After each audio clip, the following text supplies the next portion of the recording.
Bonjour à tous et bienvenue pour ce webinaire sur l'intérêt d'une stratégie RP en amont d'une recherche de financement, organisée en collaboration avec Calyptus. Donc, je me présente, je suis Eva Dalmeda, chargée de communication et événementiel chez Finance Innovation.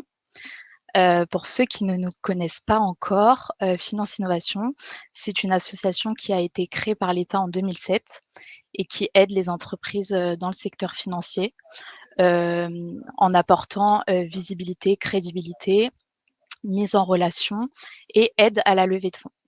Donc aujourd'hui, on a 600 membres, 400 startups et 200 grands groupes institutionnels, cabinets de conseil.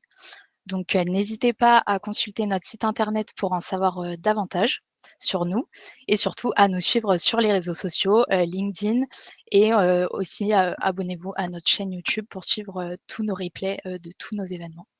Donc voilà, je ne vais pas parler davantage, je vais laisser la parole à Hussein et Céline.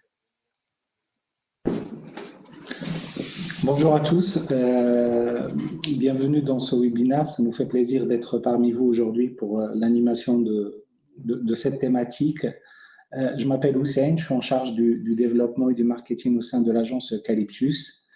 Très rapidement sur le background, il y a un background complètement finance dans des groupes financiers, mais aussi des agences de communication dédiées aux acteurs de la finance. Merci. Alors moi, je suis Céline, j'ai travaillé pendant un peu plus de 15 ans dans l'univers des fonds d'investissement et pour des investisseurs professionnels. Je suis attachée de presse et donc je suis en relation avec des journalistes depuis un peu plus de 20 ans maintenant. Donc aujourd'hui, on va aborder la thématique avec Finance Innovation à propos de ce sujet qui est si important, de l'utilité de la communication et notamment des relations de presse en amont d'opérations financières ou d'opérations de financement. Je te laisse avancer sur le… Oui. Ouais. Donc, ce qui nous anime, on préfère toujours commencer par ce message qui nous paraît un message qui résume un peu l'état d'esprit et les valeurs de Calyptus, c'est que les entreprises, à chacune de leurs étapes stratégiques, doivent convaincre des parties prenantes de plus en plus exigeantes. On peut expliquer plus tard pourquoi, mais je pense que vous le devinez.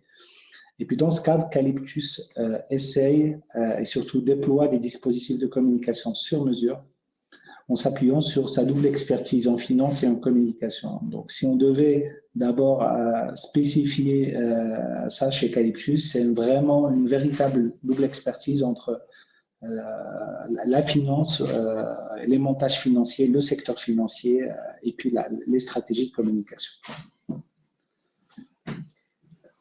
Tu peux passer à la slide suivante, Eva. Très rapidement, donc Calyptus, c'est une agence aujourd'hui qui a 25 ans d'existence, donc c'est une agence qui est assez bien installée. À l'origine, c'est une agence de communication financière et puis avec Céline, on porte aussi ce projet de renforcer l'agence au sein du périmètre communication corporate ou plutôt stratégique, en essayant d'apporter les codes de la communication financière vers la communication, on va dire, du non-côté. Et ça, donc, on aura l'occasion peut-être d'en parler. Il y a une rigueur et un certain professionnalisme dans la communication financière qui serait peut-être intéressant de voir de très près de la part de la communication stratégique et corporate. Et c'est là où un peu notre parti pris. Donc, c'est une agence référente pour les valeurs moyennes, c'est ce qu'on appelle le small et mid cap dans le jargon financier. Un membre actif de l'association Middlemex, membre de la SFAF, donc partenaire de Ronex, partenaire de Finance Innovation, et surtout pendant les 7 premières années du programme TechShare, qui est un programme dédié à promouvoir et à sensibiliser les sociétés qui interviennent dans la sphère disruptive et dans la technologie, qu'elle soit financière, assurance, médicale, etc. C'est un programme qui vise à les promouvoir et les sensibiliser à l'utilité de se refinancer près du marché boursier et Calyptus fait partie, c'est un précurseur, ça faisait 7 ans qu'on était dans ce programme TechShare. Une forte expertise métier, donc depuis 25 ans c'est normal, donc c'est une équipe de spécialistes issus du monde, encore une fois, de la finance et ou de la communication. Et puis, ce qui nous caractérise, que nous sommes sur ce segment de la communication financière, une agence multisecteur. On touche à plusieurs secteurs. Vous allez voir dans nos références qu'on est tech, mais aussi immobilier, santé, médias, consommation, loisirs, etc. Aujourd'hui, on a un peu plus de 35 clients actifs, une cinquantaine d'opérations financières, 12 collaborateurs. On a un réseau de métiers annexes sur lequel on vient se greffer en cas de besoin un peu particulier sur des thématiques graphiques, développement, coaching, storytelling, media training, etc. On a une spécificité, une autre, 8 ans d'ancienneté moyenne des clients, ce qui nous caractérise, voilà, ce qui se justifie par la proximité avec les clients, une certaine empathie quelque part, la fameuse expertise dont on a parlé. On accompagne les clients à l'international. Nous sommes presque tous issus d'environs professionnels qui nous ont poussé à un moment ou à un autre de côtoyer donc l'international, que ce soit les États-Unis, l'Europe ou même l'Afrique ou le Moyen-Orient. Donc, on a une vue assez large sur ce qu'on peut apporter sur la partie internationale. L'agence, à l'origine, elle est créée par un publicitaire, donc on n'a jamais perdu cet ADN publicitaire. Aujourd'hui, on est capable, notamment dans les opérations financières, de concevoir des plans médias assez robustes, assez professionnels avec cette expertise. Et puis, je l'ai souligné avec Céline, de plus en plus, on a une empreinte croissante sur le non-coté. Donc, à travers l'accompagnement de fonds d'investissement, des sociétés qui lèvent des fonds, la communication corporate pour les startups et pour les acteurs de la finance. Voilà en bref, mais quand même de manière assez large, le positionnement de Calyptus. Donc, je vais commencer. Comme je vous disais, voilà, ça fait 15 ans que j'évolue dans le milieu des fonds d'investissement et je me suis forgé une conviction auprès de ce public, c'est que communiquer auprès des investisseurs, ça ne s'improvise pas. Vous allez le voir, on utilise un champ lexical qui est quand même très militaire dans le secteur de la communication. On parle de campagne, on parle de stratégie, on parle de tactique, on parle de front médiatique, on parle aussi de se forger des munitions, on parle de mobilisation, de stratégie de contingence, on peut même parler d'opération commando parfois. Donc, vous allez le voir, il n'y a peut-être pas des belligérants à tous les coups, même si ça peut arriver sur de la communication de crise, mais il est quand même question de lutte et de gagner du territoire. L'idée, ça reste quand même de dédramatiser un petit peu tous ces sujets-là et il faut savoir quand même que le journaliste, c'est une personne normalement constituée comme vous et moi. Il ne faut pas avoir peur et arrêtons de fantasmer sur ces métiers-là. Donc, je vous apprends rien aujourd'hui, lever des fonds, c'est compliqué. Je ne dis pas que communiquer davantage, ça va influer sur le bêta ou sur les marchés. On a tous nos limites, faut le savoir. Mais pour autant, il y a énormément de choses à faire. Je vais peut-être aussi vous faire un petit peu mal à votre ego parce qu'il faut que vous sachiez, personne ne vous attend en vrai. Vous avez peut-être la solution disruptive qui va être game-changing dans le secteur financier ou bancaire. Vous allez faciliter la vie de tous les banquiers de la place. Pour autant, juste dire qu'on existe, c'est pas suffisant aujourd'hui. Il s'agit d'optimiser en fait votre communication avec des parties prenantes, comme on l'a dit, en préambule très exigeante. Et ça se concrétise par un dialogue qui doit être constant et qui doit être adapté à tous les cibles, à tous vos publics, que ce soit les clients, les actionnaires, les financeurs, et c'est là où on va venir aujourd'hui, les partenaires, les salariés, l'écosystème en général, mais ça peut être aussi les citoyens si vous évoluez dans un périmètre un peu plus grand public. Encore plus aujourd'hui qu'hier, tout est communication. Alors là non plus, moi j'invente rien. Il y a un sociologue qui s'appelle Paul Václavic, je vais essayer de ne pas trop écorcher son nom, qui a théorisé ça. Donc il a dit, voilà, tout est communication et Même ne pas communiquer, c'est communiquer. Donc là, les bases sont posées.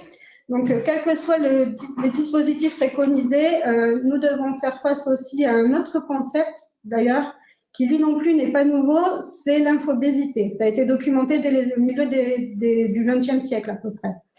D'ailleurs, j'attire votre attention, il y a la Fondation Jean Jaurès qui a publié une étude l'an dernier sur ce sujet. Elle est très intéressante et en fait, elle a fait un constat qui est implacable. Il y a une saturation informationnelle terrifiante.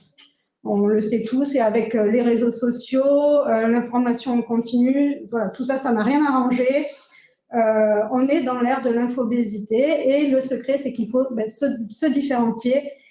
Ce n'est pas forcément le sujet ici, mais je pense que c'est important de le souligner et en background en fait. Et je remercie d'ailleurs Finance Innovation de nous accueillir et de nous offrir l'opportunité d'évoquer ce sujet.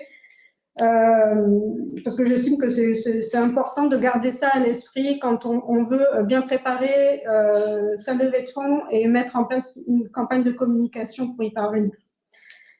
Alors, pourquoi cet atelier? Donc, vous le savez aussi, hein, les circuits financiers, ça repose sur la confiance. La confiance, ça se gagne, ça se construit. Alors, on parle de RP. Ça peut être des relations publiques, public QE, public IC, avec un S, sans S, ou RP, relations presse. En gros, le mot le plus important dans RP, c'est quand même le R. En fait, c'est la relation. Et la relation, c'est comme la confiance, ça se construit. Et surtout, ça s'entretient. Donc, de l'intérêt de préparer et mettre en place une stratégie RP en amont de sa recherche de financement, comme on l'a mis en introduction avec, dans votre invitation pour ce webinaire, on sait qu'une levée de fonds, ça nécessite de la confiance de la part des apporteurs de parts pour votre projet, mais aussi pour les porteurs de projets, et ça, souvent, on l'oublie. Juste pour vous dire comment ça fonctionne, un investisseur, avant toute prise de décision d'investissement, qu'il soit privé ou professionnel, hein, ça peut être des fonds de venture capital, ça peut être des gérants, des family office, ou même le petit investisseur privé, ou même l'institution bancaire qui réfléchit à vous proposer une ligne de crédit. Ils procèdent tous de la même façon, ils font une due diligence. Il faut savoir qu'on a tous des biais cognitifs. À moins de vivre en ermite, même s'il y a certains gérants qui disent « Ouais, non, moi, je ne lis pas la presse, je n'ai aucun biais, je regarde que les rapports annuels. » En comité d'investissement, ils discutent quand même un petit peu. Hein, donc, on ne peut pas être complètement cloisonné. Enfin, ou alors, moi, j'y crois pas du tout. Ou alors, il faut vraiment être câblé pour. Et enfin, je ne sais pas. Je ne suis pas sûre que ça existe. Voilà. Donc, on a tous des biais cognitifs. Et on sait de toute façon que pour la présentation d'un cas d'investissement pour un investisseur professionnel ou même le petit investisseur privé derrière son écran sur Boursorama, on a tous le même réflexe au départ. Eh bien, on va sur Google. On va sur Google et on google le nom de la cible. Et alors, il faut savoir que les algorithmes, à défaut de stratégie SEO déjà bien placée, en général, les premières réponses qui remontent, c'est souvent les articles de presse. Pourquoi? Parce que c'est considéré comme une source fiable. Là aussi, un petit point aussi que j'aimerais pointer, c'est le cas de l'IPO, l'introduction en bourse. En fait, le succès d'une IPO, c'est souvent ce qu'on appelle la demande retail, donc la souscription des petits épargnants.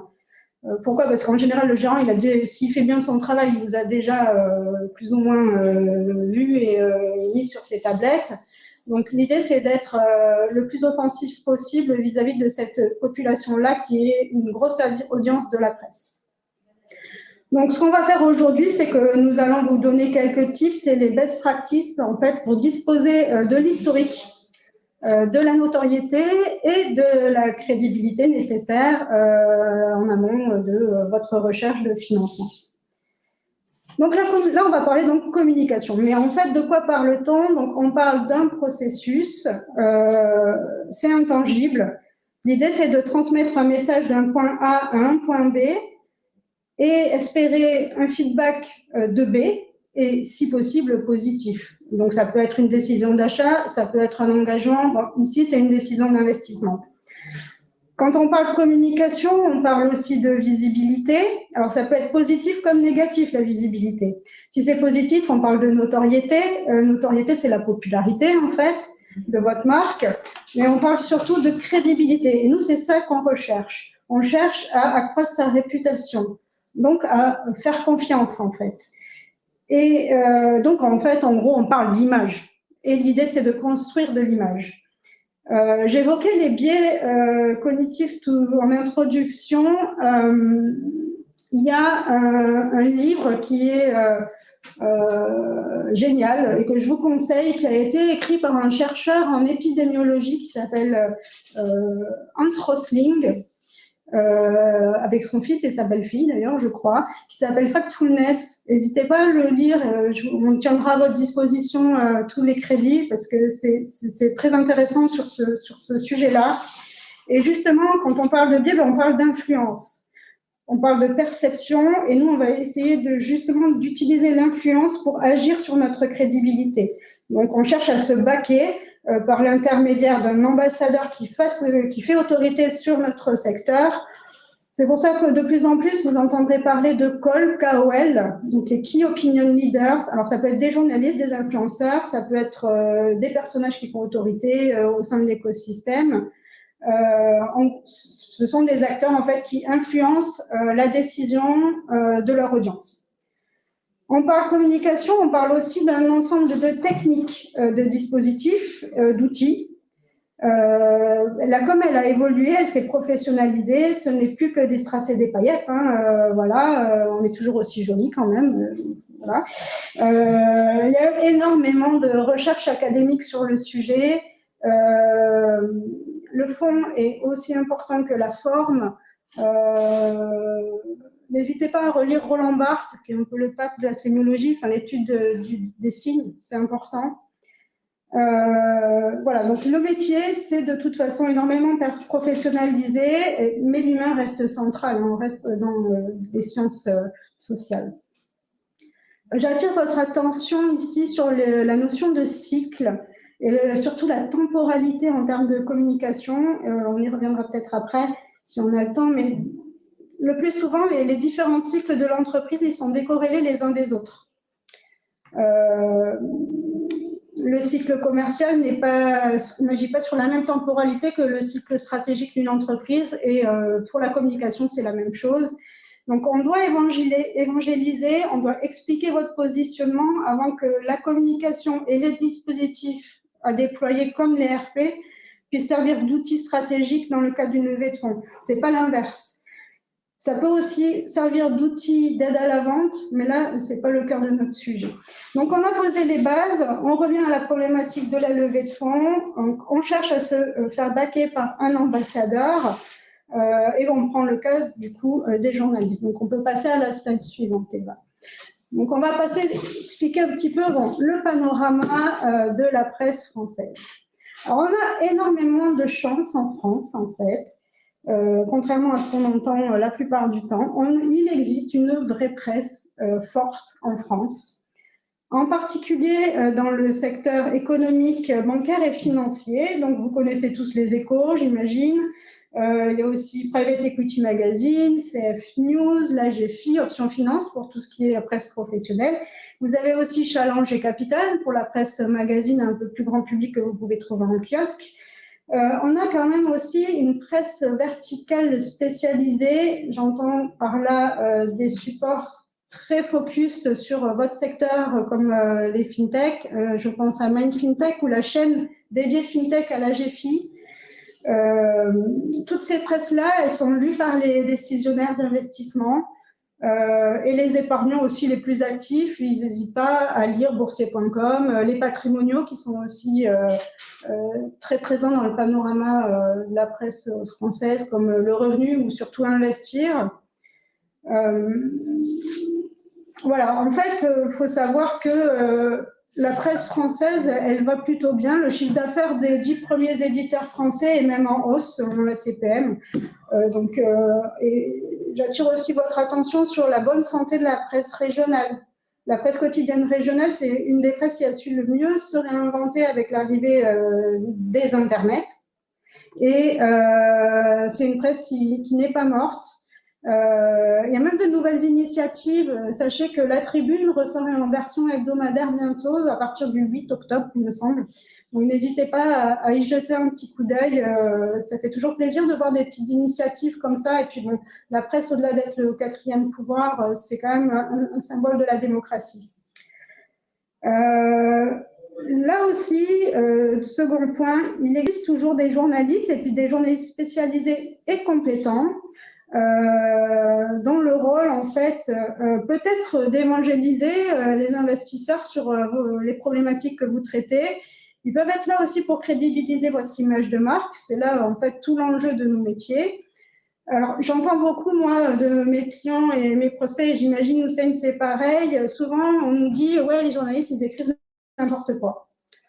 Alors, il faut savoir quand même que la profession de journaliste, c'est une profession qui s'est énormément précarisée. Alors, ce ne sont pas tous des ingénieurs en informatique ou des ingénieurs financiers, et ils n'ont pas forcément fait Dauphine. Ils ont fait des écoles de journalisme. Ce ne sont pas forcément des experts de vos métiers. Sinon, ils seraient à votre place et ils développeraient des projets fintech, tout simplement. C'est vrai qu'il y a certains journalistes aussi qui ont des personnalités un petit peu particulières. Bon, voilà, on a tous nos biais, on a tous nos personnalités. Mais l'intangible, et de façon générale, en fait, un journaliste, ça n'aime pas le vide. C'est des gens qui sont fondamentalement curieux, donc au-delà de la recherche de la vérité, qui est en fait le fondement du métier de journaliste, leur métier, c'est de poser des questions. Après, libre à vous d'y répondre. Nous, on vous encouragera dans tous les cas à répondre. Mais voilà, ils ne sont pas là pour faire votre promo, il faut le savoir. Ils sont là, en fait, pour leur audience et répondre à une attente de leur audience, et c'est souvent la belle histoire. Donc, on a chacun nos contraintes et souvent, elles sont quand même assez opposées. Voilà. Donc, le journaliste, c'est un animal normal, comme vous et moi. Mais voilà, ce n'est pas un professionnel de la fintech forcément. Donc, il faut faire preuve de pédagogie. Un petit point aussi qu'on voudrait mettre en exergue, c'est que nous sommes tous aujourd'hui notre propre média. Faites extrêmement attention à votre site internet. Ne négligez pas les réseaux sociaux et en particulier vos profils tant perso qu'entreprise, parce que c'est quand même le premier point d'entrée pour n'importe quel public et aussi les journalistes. Ils ne passent pas forcément par votre agence, par votre responsable communication en interne ou par vous directement. Mais ils regardent énormément ce qui se passe sur Internet et même Twitter est devenu, ou LinkedIn sont devenus en fait des vraies sources, des sources de sources pour les journalistes. Donc faites attention à la cohérence des messages.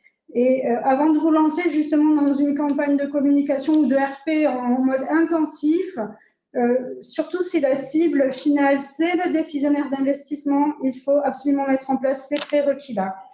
Et comme le laissait sous-entendre Hussein en introduction, moi j'ai rejoint Calyptus aussi pour regarder comment transmettre les codes des sociétés qui sont cotées et de la transparence en fait qui leur est imposée par la réglementation vers le non-coté. En fait, être coté, ça impose de communiquer de façon régulière, de conserver toute communication sur son site internet, de garder de la cohérence dans tous les messages qu'on essaye de passer.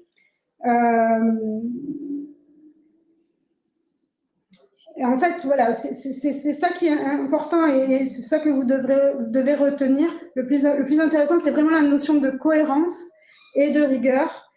Et il n'y a peut-être pas beaucoup de vertu à l'intransigeance de la réglementation, mais pour les sociétés cotées, en fait, moi, je trouve que c'est extrêmement intéressant, surtout dans un marché informationnellement ouvert.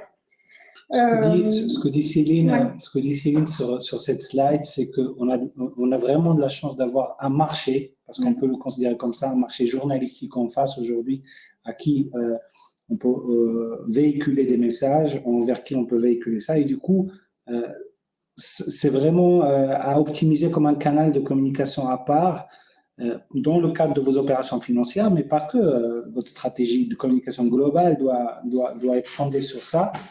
Et les médias qu'on voit là, cités par Céline, c'est vraiment des médias que vous devez connaître d'abord, ils doivent vous connaître et les journalistes qu'il y a derrière, vous devez les connaître. C'est tout l'enjeu d'une stratégie RP telle qu'on l'a déroulée ici, dans le cadre de ces fameux press tours, rencontrer des journalistes, vous faire ça. Et ça permet un peu de baliser le terrain. Mais en tout cas, en France, encore une fois, on a la chance d'avoir ça et il faut vraiment l'utiliser comme un vrai canal. Et effectivement, nous sommes tous notre propre média. Totalement. On voit une question apparaître dans le chat, on y reviendra en fin de webinaire. Oui, Georges, oui, en fin de webinaire. Et ben, on peut passer à la slide suivante pour rentrer vraiment dans le vif du sujet avec les best practices. Donc, je vous rappelle, donc, l'objectif de ce webinaire, c'est donc de créer de l'historique pour les due diligence, renforcer sa crédibilité par l'intermédiaire de la presse en qualité de leader d'opinion, créer un climat favorable à votre levée de fonds. Alors, les journalistes n'aiment toujours pas le vide, ils veulent de la cohérence, votre attaché de presse voudra de la cohérence aussi, et on cherche la belle histoire. La belle histoire, ça passe par un message. Le message, il faut qu'il soit calibré, il faut structurer votre discours. Vous arrivez dans un contexte, vous répondez à une problématique, et là, je vais carrément citer Nietzsche. Alors, il faut savoir que les gérants adorent Nietzsche. J'imagine que c'est parce qu'il a écrit sur le concept de puissance. Voilà. On va se leurrer, on a chacun notre ego, mal placé ou pas. Nietzsche a fini en hôpital psychiatrique, il faut le savoir, en chambre capitonnée. Mais bon, passons, il n'a pas dit que des âneries. Il a dit une phrase, moi, qui me parle. Quiconque a un pourquoi dans sa vie peut affronter n'importe quel comment. Et en fait, la clé, elle est là. Et un journaliste, quand il vous rencontre, il va poser des questions. Et les questions, c'est souvent toujours les mêmes. C'est pourquoi, qui, quoi, comment, bon, éventuellement combien, mais voilà. Donc l'idée, c'est vraiment de commencer par ce pourquoi. Ensuite, ça vous permettra effectivement de dérouler facilement. Votre message, il sera clair, concis, précis. Normalement, n'importe quel communicant peut vous aider à accoucher d'un tel message à la fois clair, concis, précis, comme on l'a dit. Une fois que ce message corps est construit, que vous avez vos messages d'appui aussi et les preuves associées pour démontrer sa véracité, là, on peut commencer à travailler à la structuration de vos process, des outils et des canaux de diffusion. Donc là, c'est vraiment les best practices. Donc, je vais vous citer une liste d'actions à mener. Alors, ça peut paraître un peu rébarbatif, mais c'est comme dans tout projet, il faut jalonner. Un projet de communication, c'est les mêmes bases qu'un projet informatique, c'est les mêmes bases qu'un projet tech, c'est comme le lancement d'une nouvelle offre, d'un nouveau site, c'est toujours pareil. Alors, surtout, n'hésitez pas à mettre en place une veille. Au-delà de la veille concurrentielle ou du fait de traquer qui parle de vous, ça sert surtout à générer de la data, toujours dans l'idée de contextualiser. Contextualiser, ça permet d'aider le journaliste à introduire votre problématique. J'ai l'exemple, là, je travaille pour un gérant obligataire. Goldman Sachs a sorti une étude sur les family office. Il se trouve que les family office, il y en a 40% au niveau mondial qui envisagent d'accroître leur exposition à l'obligataire.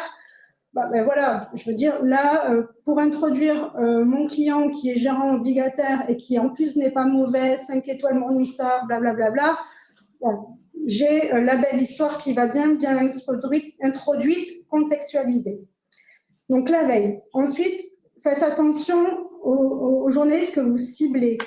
Alors, il y a des agences qui vont vous contacter, qui vont vous dire « Ouais, moi, vos communiqués, je les envoie à 18 000 journalistes. » Moi, ça me donne envie des envies de génocide. Je trouve ça incroyable. Un journaliste, ça reçoit plus de 200 communiqués de presse par jour qui n'ont souvent rien à voir avec les sujets qu'ils traitent.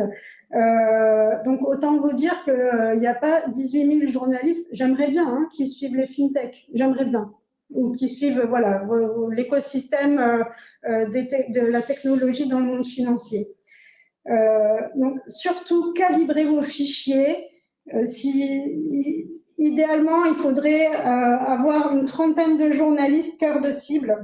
sur toutes vos communications, et ça veut dire trentaine, ça veut dire que vous êtes susceptible d'avoir une trentaine de publications qui vous suivent au niveau européen. Donc voilà, veille, ciblage, fichier qualifié. On parle aussi de matériel presse, donc c'est en fait du contenu qui est dédié à la presse. Il faudra que vous soyez prêts avec des templates pour vos communiqués de presse, un dossier de presse institutionnel. Il faudra que vous ayez donc votre fichier qualifié. Voilà, toute une masse d'outils qu'on appelle matériel presse. Alors, c'est pas évident quand on n'a pas de l'actualité tous les jours de continuer à faire des relations presse. J'entends bien. Nous avons les outils pour ça. On peut segmenter les opportunités de prise de parole. On peut faire du référencement, c'est-à-dire rencontrer des journalistes. Hussein l'a évoqué. On peut aussi exploiter du contenu parce qu'en fait, vous avez beaucoup de contenu chez vous aussi. En général, sur les secteurs en lien avec la technologie, vous publiez souvent des livres blancs et vous êtes à l'aise avec ce genre de contenu. Pareil pour le contenu qu'on appelle testimonial, donc des témoignages clients. Ça s'exploite aussi en relation presse, donc n'attendez pas d'avoir une actualité. N'hésitez pas à prendre la parole. Il y a aussi un autre point, la charte de porte-parole. Alors, ça peut paraître un peu barbare, mais on ne parle pas à tous les publics de la même façon. Un prospect, il attend de savoir quel service vous allez lui apporter à un coût moindre.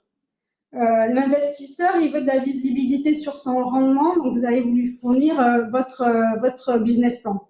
Le journaliste, lui, il veut une belle histoire. Et si on veut une belle histoire, il faut l'incarner. Il faut la princesse. Dans toute histoire, conte de fées, s'il n'y a pas de princesse, c'est pas rigolo, c'est pas intéressant, c'est pas une belle histoire. Dans les RP, c'est pareil. Pour la belle histoire, il faut avoir l'incarnation. Alors, ça peut être le fondateur, ça peut être l'expert produit, ça peut être peu importe. Mais il faut quand même quelqu'un. On est dans de la relation, on est dans la science humaine, on est dans de l'humain. Ça nous aide aussi d'avoir quand même quelqu'un physiquement à identifier quand on parle, surtout pour les attachés de presse aussi, parce que nous, ça nous aide aussi à pitcher, à dire, bon, mais voilà, vous allez rencontrer un tel. Avant-dernier point aussi, il faut savoir, les RP, ça peut être très chronophage. Il faut mettre en place des circuits de production de contenu, donc drafting, relecture, validation, tout ça, ça prend du temps et il faut savoir que les journalistes, ils ont des délais. Si en plus ils écrivent dans des revues en print, donc imprimées, ils sont incompressibles. Il faut le savoir. Respecter les délais, ça c'est absolument fondamental. Dernier point, la communication de crise. Alors, il faut savoir que le journaliste, ça peut être aussi un allié. Alors, pour mitiger l'impact d'une crise. Après, si vous avez fait des bêtises, voilà, je veux dire, même s'il vous aime bien, vous avez fait une bêtise, vous avez fait une bêtise, quoi. Néanmoins, voilà, ça peut toujours être une opportunité de reprendre la parole parce que cette personne vous connaît, il sait que vous ne dites pas que des bêtises. Voilà, donc n'hésitez surtout pas. On va pouvoir passer à la slide suivante. Juste, je reste sur cette partie préparation. Ce qu'on essaye de passer comme message sous-jacent là, et j'espère que vous l'avez compris, c'est en tant qu'agence de communication financière, donc on intervient souvent sur les sociétés cotées et on a ce souhait, ce grand souhait avec Céline, d'exporter ces codes-là de la communication financière, encore une fois dans leur structuration, leur professionnalisme, vers le non-coté. Et donc l'intérêt de la préparation, comme cité par Céline, il faut comprendre qu'il y a une notion de temps long dans cette préparation. Et c'est vraiment pas sous-estimé parce que on côtoie des entrepreneurs, des start-upers, des gens qui onboard des business, etc. Et souvent, ce point-là ne leur parle pas. Cette préparation, ce temps long, il est très intéressant à inclure aussi dans vos to-do list ou dans votre stratégie parce que le jour où on arrive dans une levée de fonds, tout est fait. Et ça, c'est génial. Le référencement est positif, le personal branding est là, les bonnes vibes concernant la société sont là. S'il y a des mauvaises choses ici, ils peuvent être un peu nettoyés et travaillés. Et donc, cette préparation nécessite un temps long qui est très important pour vous, pour les journalistes et pour le résultat final, in fine. Donc, c'est juste qu'il faut être conscient qu'il y a du temps pour ça et idéalement, il faut l'inclure dès le début. Oui, la clé, c'est anticiper. C'est ça. Le timing. Voilà, le timing, c'est un vecteur de performance. Alors, on parlait de la notion de cycle tout à l'heure. Si on dit à un investisseur, même le plus novice, acheter au son du clairon, vendre au son du canon, il comprend de suite. Et souvent, on a du mal à le faire comprendre, nous, à nos clients, pour ce qui est du cycle de communication. C'est pas parce que en ce moment, c'est un petit peu flat qu'il faut rester en dessous des radars. Au contraire, il faut profiter de ce timing-là parce que les autres, ils sont peut-être un petit peu plus low. Donc, nous, autant y aller et prendre en compte ces externalités-là et faire la différence, en fait, parce qu'on a une ouverture. Donc, je le redis, personne ne vous attend aujourd'hui. Il va falloir pousser le curseur pour être plus visible. Et n'hésitez pas à saisir toutes les opportunités. La levée de fonds est une opportunité de communiquer. Donc, il y a un cycle de communication, anticipez-le surtout. S'il y a une période un peu flat, que vous n'êtes pas encore totalement au point au niveau de votre application ou de votre solution, c'est pas grave. Profitez-en pour structurer votre communication, pour structurer votre stratégie RP et définir le plan de déploiement, le plan de moyens, le plan d'action. Il y a toujours des belles histoires à raconter dans tous les cas, donc n'hésitez pas. Un petit point aussi important, je vais essayer d'aller un petit peu plus vite parce que je vois qu'il y a voilà, si on veut répondre à des questions par la suite. Il faut différencier la stratégie de la tactique. Alors, les relations presse, publique, ce que vous voulez, c'est un dispositif. Au même titre que la communication événementielle, que le digital, que l'advocacy, que sais-je. La stratégie de communication, c'est le socle. Ça s'entend à moyen long terme. C'est un soutien à la stratégie de l'entreprise. Il faut donc avoir une approche, holistique, forward-looking. Pourquoi les RP, alors vous me direz? Les RP, en fait, le fondement, c'est de créer un climat favorable. Et c'est ça qu'on cherche dans une levée de fonds, c'est de créer un climat favorable à la confiance entre vos apporteurs de capitaux et vous-même. C'est moins cher que de la pub, faut pas, voilà. La pub, l'intérêt, c'est de répéter le message, mais bon, ça demande un petit budget quand même, voilà. Les RP, c'est structurant parce qu'on va poser les mêmes questions que les journalistes. Donc, on peut même poser les bonnes questions d'ailleurs.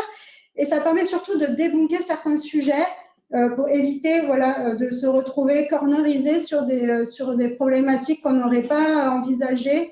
Donc ça permet aussi d'anticiper tous ces sujets-là. Et avantage aussi, non des moindres, c'est que l'ERP, c'est souvent très tactique. On peut être très opportuniste, on peut exploiter rapidement une fenêtre de tir. Fenêtre de tir, d'ailleurs, ça me fait penser, c'est le même, on est toujours dans le champ lexical de le jargon militaire, mais il n'y a pas de secret, c'est comme ça. Et les journalistes, ils sont facilement mobilisables. Ils attendent la belle histoire, donc n'hésitez pas. Ce qu'on préconise régulièrement à nos clients, surtout en phase de levée de fonds, quel que soit le calendrier et l'avancement, c'est quand même de faire du sur-mesure. Donc, si vous appointez une agence de communication ou que vous avez une force communication, une fonction de communication intégrée, il faut vraiment tout passer en revue, c'est extrêmement important. Cette phase de structuration et de préparation, ça ne vous empêche pas de communiquer un petit peu aussi. L'idée, c'est commencer à créer une émulation. Vous pouvez rencontrer les quelques journalistes vraiment indispensables sur le secteur pour commencer un petit peu à créer cette émulation. Et une fois que vous avez fait un petit peu de bruit, et là, on monte les curseurs Une fois que vous êtes prêt, que vous avez votre calendrier, que vous avez tous vos outils, tous vos dispositifs bien calés, vous foncez, et là, c'est un pop-up de volume à fond, on y va. Pour conclure, je vais carrément paraphraser la Bible tant qu'à y être. Vous avez remarqué que Céline, elle s'est lâchée pas mal dans les livres, les citations, les philosophes. J'adore les citations. Tu as raison, c'est de la cause. J'adore les citations. Eva, il doit passer à un autre. Non, c'est bon. Donc voilà, je vais paraphraser la Bible. Aide-toi, le journaliste aidera. En fait, il faut le concevoir comme un allié. Et si vous avez de beaux papiers dans une presse ultra ciblée, ça peut que vous aider sur les roadshows. Donc, n'hésitez pas dans un process de recherche de financement, que ce soit, en particulier en capitaux privés, n'hésitez pas. N'hésitez pas. Faites-vous aider. N'oubliez pas, voilà, d'inclure la fonction communication dans votre projet. On vous a mis, je vais peut-être même les faire basculer. Hop. On vous a mis quelques études de cas. On accompagne une société qui est un petit peu loin de votre univers, mais pour autant disruptive aussi. Pour le coup, oui. En fait, Agronutrice produit de la farine protéinée à base d'insectes. Vous inquiétez pas, c'est pas pour vos assiettes, en tout cas pas tout de suite. C'est pour l'alimentation animale, en particulier l'aquaculture et le pet food. Ils nous ont contactés pour les accompagner dans un process de levée de fonds. Ils cherchaient à lever 100 millions d'euros, ce qu'ils ont fait avec succès en 2021, et on l'a effectivement annoncé avec fracas et aucune perte. Donc on les a aidés effectivement à mettre en place en fait tout le processus relations presse, institutionnaliser les messages effectivement, exploiter tous les leviers de communication à notre disposition. Donc ils ont rencontré tous les journalistes qu'il fallait rencontrer sur leur secteur, y compris la presse régionale qui est très importante dans le milieu agroalimentaire. Et ça s'est très bien passé, et on continue encore à travailler avec eux. Ça fait 3 ans maintenant, et ils poursuivent leur chemin. Ils ont monté la plus grosse usine européenne dédiée à l'élevage d'insectes. C'est une des belles success stories de notre agence sur la partie accompagnement de levée de fonds. Là, peut-être un sujet qui est davantage en lien avec votre univers, c'est Deposit Solution, donc l'allemand qu'on a aussi accompagné en RP chez Calyptus. L'idée, c'était de présenter un repositionnement et d'expliquer à l'univers bancaire qu'ils n'étaient pas là pour leur bouffer des parts de marché, mais de s'inscrire dans un partenariat et non un volet de concurrence, en fait. Donc, on les a mis en relation avec les principaux médias. Ils ont rencontré les principales associations et institutions de la place. On a monté des événements propriétaires. On leur a montré comment s'inscrire dans des projets événementiels portés par des supports de presse, mais aussi des acteurs de la place. On a travaillé sur de la stratégie de contenu avec eux pour publier des très beaux papiers avec 8000 signes. C'était assez lourd comme sujet. Mais voilà, donc il est possible de faire énormément de choses, même si on est un petit acteur qui vient de loin. Loin, ça va, ils sont allemands, ils sont pas super loin. Et il faut savoir que voilà, Deposit Solution a depuis été racheté par Raisin, c'est ça? Oui, des bêtises, non, c'est ça. Hein. Voilà, donc ce sont des petits cas qu'on vous présente. Oui, et puis plus globalement, là, on va parler de l'IPO de McPhy Energy. Donc là, on est vraiment dans l'introduction en bourse. En bourse, c'est une très belle introduction qui a été gérée par Calyptus. Vous voyez même là la dimension publicitaire. Donc 32, créative, 32 millions de levées. Céline, elle a insisté sur le retail, sur ces souscriptions par des investisseurs CSP++ ou patrimoniaux, etc. Donc, 27 millions, c'est juste énorme quand on voit un peu et quand on suit ce domaine. Mais pareil, donc c'est un petit peu les mêmes ingrédients, c'est-à-dire de la bonne préparation, la complémentarité entre l'agence et les dirigeants, les porte-paroles, les différents dispositifs, tout ce séquencement militaire un petit peu expliqué par Céline, on est vraiment en mode commando quand il s'agit d'une opération financière, qu'elle soit une introduction, une levée de fonds, une augmentation de capital, etc. Et dans ce cas-là, qui était particulièrement intéressant, et c'est là où toutes les vertus des relations presse, c'est que c'était la première fois qu'il y avait une société qui s'introduisait dans le secteur de l'hydrogène. Ouais, donc, il y avait une vraie évangélisation des journalistes et des investisseurs à faire. Et comment créer un climat favorable? Ben voilà. Les RP, c'est à ça que ça sert. Ouais. Dans votre univers et dans une autre vie, moi et Céline, vous l'avez compris, donc on porte un sujet très important chez Calyptus de renforcer ce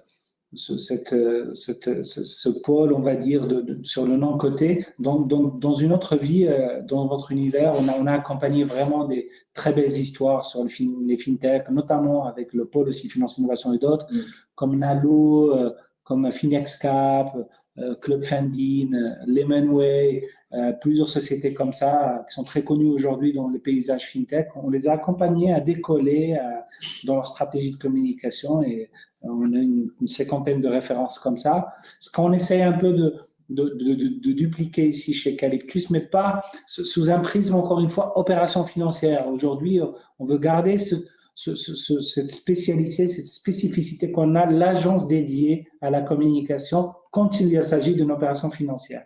Et ça, on aime beaucoup parce qu'on est vraiment typiquement dans la combinaison, le mariage entre la finance et la communication. Écoutez, il est 17, on ouvre peut-être la voie des questions-réponses. Alors, je vois quel conseil pour un bon site internet vitrine, Eva. Oui, Georges, oui. Donc voilà, même si le sujet aujourd'hui, c'est les RP, mais vous avez raison parce que c'est le séquencement, tout est complémentaire. Je vous répondrai peut-être sur 3 dimensions et puis pourquoi pas carrément creuser le sujet un peu plus tard. Vous avez nos coordonnées. Tout d'abord, un site internet, c'est une navigation facile, c'est un parcours client facile. Ça englobe une vitesse acceptable de navigation, ça englobe un design réactif, une sécurité, des protocoles de sécurité à respecter, très important. Deuxième niveau de réponse, un référencement optimisé. Donc, d'où les contenus, d'où la nécessité de vous trouver quand on tape votre nom, etc. Donc, d'où la préparation, parce qu'on n'a pas un référencement si on ne s'y prépare pas, s'il n'y a pas une stratégie derrière. Donc, ça veut dire des données structurées, des contenus de qualité et structurés. Et ça, c'est très intéressant. Et puis, troisième niveau de réponse, peut-être une proposition de valeur claire, la promesse, limite, je recite Nietzsche, le pourquoi vous êtes là et pourquoi vous faites ça. Donc, tout ça, à mon avis, c'est 3 niveaux de réponse. Évidemment, il n'y a pas que ça, il y a le site internet, ça dépendra de votre activité, de votre background, et vous parlez d'un site vitrine là, mais à ne pas sous-estimer, parce que le mot vitrine peut aussi être réducteur. Un site, ça reste un site et ça doit représenter aussi vos valeurs, votre ADN. Mais n'hésitez pas à nous contacter, moi et Céline, si vous souhaitez qu'on creuse ce sujet. Est-ce qu'il y a d'autres questions? Eva, peut-être on te passe la parole. Écoutez, s'il n'y a pas d'autres questions, on peut clôturer. En tout cas, merci infiniment Céline et Hussein pour votre intervention. C'était très, très intéressant et j'espère que ça aidera grand nombre d'entre vous qui étaient présents aujourd'hui. Je vois que Georges est en train d'écrire. Oui, je vois. Il y a des gens qui écrivent. Bonjour Amélie, au fait. J'en profite. Je vois le petit message. Bonjour Amélie. Amélie, oui, donc c'est quelqu'un qu'on connaît, effectivement. À n'en pas douter. Écoutez, c'est super. Merci infiniment et puis à très bientôt. Merci beaucoup pour votre écoute. C'est sympa. Merci, au revoir. Au revoir, ciao. C'est Eva qui clôt.